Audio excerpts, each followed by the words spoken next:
नमस्कार, दृष्टि न्यूज में आपका स्वागत है। मैं हूं आपके साथ अंकिता। चलिए बढ़ते हैं खबर की ओर। प्रदेश कांग्रेस अध्यक्ष जीतू पटवारी का बड़ा बयान। जिन लोगों ने यह पाप किया, मरने के बाद भी मिलेगी सजा।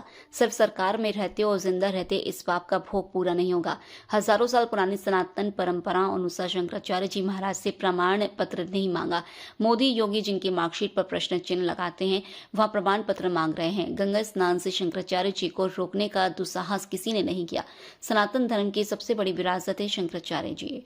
बटकों की शिखा को खींच कर अकल्पनीय वेदना देने का काम किया है। वहीं आपको बता दें कि अभी मुक्तेश्वरानंद सरस्वती शंकराचार्य जी महाराज के अपमान का मुद्दा गरमाया।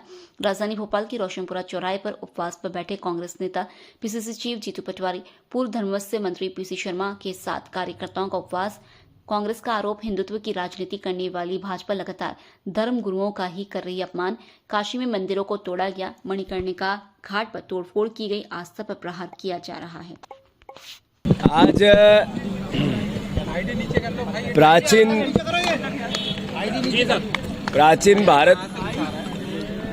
प्राचीन भारत के इतिहास में हजारों साल की सनातन परंपराओं के अनुसार आदरणीय परम सम्मानित जगतगुरु शंकराचार्य जी से किसी ने प्रमाण पत्र नहीं मांगा। नरेंद्र मोदी जी ने, जिनकी मार्कशीट पर प्रश्न चिन्ह लगते हैं, उन्होंने, योगी जी ने उनसे प्रमाण पत्र मांगा। भारत के हजारों साल के इतिहास में गंगा स्नान से कभी शंकराचार्य जी को रोकने की परंपरा, दुस्साहस किसी ने नहीं किया।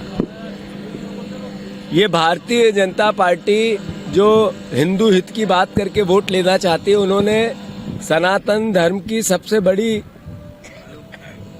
जो विरासत है, शंकराचार्य जी जिन्होंने पूरी दुनिया को संज्ञान दिया, ज्ञान दिया, रास्ता दिखाया, उनको गंगा स्नान करने से रोक दिया।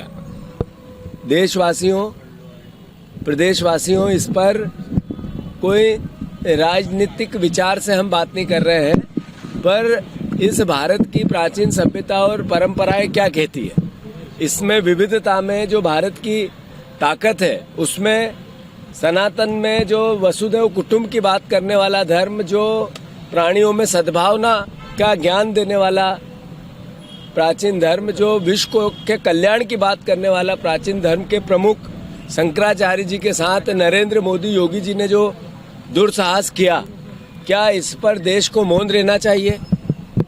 क्या इस पर देशवासियों को किसी धर्म के चश्मे से देखना चाहिए? जो इससे बड़ी घटना, जो बटुक होते हैं, जो उनकी शिखा होती है, उनको खींच कर जो वीडियो आए, जो विजुअल आए, अकल्पनीय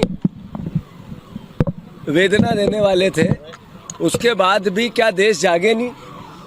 मैं समझता हूं कि ये अपने आप में इतना बड़ा पाप है कि सिर्फ सरकार में रहते हुए या सरकार के पद पे रहते हुए इसका भोग या इसकी सजा उनको नहीं मिलेगी। इसकी सजा उनको जीते जी जब तक जिएंगे तब तक मिलेगी, और मरने के बाद भी मिलेगी। इस तरह का पाप है। मैं जगत गुरु शंकराचार्य जी के चरणों में नमन करता हूं, और स्वाभाविक है, हम इसी देश के नागरिक हैं। हमारे देश की परंपराओं का अपमान हुआ है पूरी दुनिया में। जो अपमान हुआ उसका सारे के सारे जो सनातनी हैं, सारे के सारे जो भारतवासी हैं, वो सब मिलकर इसकी भावना को समझेंगे, और इस दो मुहैया लोगों को, जो बात कुछ और करते हैं और काम कुछ और करते हैं, सत्ता के लिए धर्म का सहारा लेने वाले लोगों का चेहरा बेनकाब हुआ है, तो मैं इनकी निंदा करता हूं। और जैसा कि मैंने पूरी विस्तार से ये भावना व्यक्त की है कि हर नागरिक को, ये राजनीतिक विषय नहीं है, ये भारत के प्राचीन सभ्यता और संस्कार के अपमान का विषय है, तो इसमें मोदी जी की हम सब मिलकर निंदा करते हैं।